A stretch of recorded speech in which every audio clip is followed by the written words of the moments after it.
That wacko has my wife. Janet Dillon is holding a crowbar to my family as we speak. If, God forbid, that's true, I want you to remember one thing. If you and JR had taken Jamie's advice and pointed that do-it-yourself posse at Janet Dillon, instead of running out and putting a price on Babe's head, there's a good chance everybody would be home safe and sound right now. Yeah. And Janet would have been locked up getting the help she needs. Yeah, well, my posse is pointed at Janet Dillon right now. My grandchild is missing, my wife is missing, and her daughter is missing. Janet Dillon is preying on my family and destroying JR.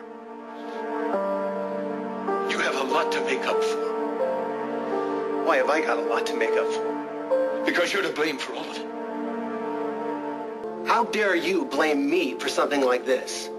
When you're the one that opened the door for Janet Dillon in the first place. Hell, I'm surprised you didn't take your family and wrap it up in a ribbon and send it to her airmail. How the hell can you see this? Because you're the cold-hearted son of a bitch that took that loving little boy that Dixie and I raised and single-handedly turned him into a vengeful, paranoid maniac. How else can you explain the fact he would be willing to take all of this time trying to screw over his wife and obviously loving mother and steadfastly refuse to admit that it had to take a hardened criminal to pull off something like this in the first place? I'll tell you how, Adam, because you're to blame. You're the one that taught him day in and day out to believe the worst in everybody. But the worst in everybody is usually true, isn't it? His wife stole his son, his brother stole his wife, and then Di stole his dead mother's life. All aided and abetted by you. I didn't make JR paranoid. No, not a bit. She was fine until you helped every one of those people betray her. JR hasn't been fine for years. And if he is ever willing to crawl off this little vendetta he's got with the rest of the world, I'll be more than willing to accept my mistakes. But in the meantime, I'm not going to forget about his or yours. You broke JR down. You promised him you'd never do that again. Never do that again. No. And then you promised him trust. And then you made him believe that Di Henry was Dixie. There's no such thing as miracles. And you ought to take a good, hard look at the reality of what you've done. Yeah. Thank God that's where you come in, right? When JR found out that Di was not Dixie, well, it spun my son, not yours, it spun him around and drove him into a drunken binge, and he plowed his car into the daughter of a serial killer. You're responsible for the chain of events that brought Janet back into our private lives. We're done here.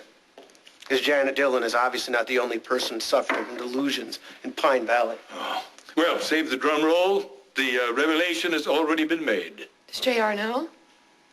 I mean, has he seen her? Where is she?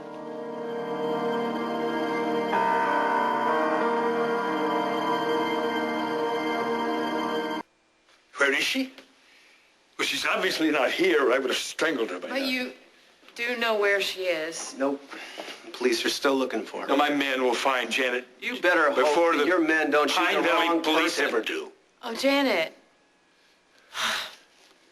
So you have some concrete evidence on her? The madwoman is responsible for everything. She's holding Babe, my grandson, and my wife hostage right now. Okay, so how is JR? He must be furious with himself for attacking Babe when she could be in real trouble. Where the hell is JR? I don't know. I'm not sure he even knows about Janet yet. Well, don't you think that someone needs to tell him that Babe is not the one that split with his son, that Janet's the one he needs to go after? I'll tell him, just as soon as I can manage to find him.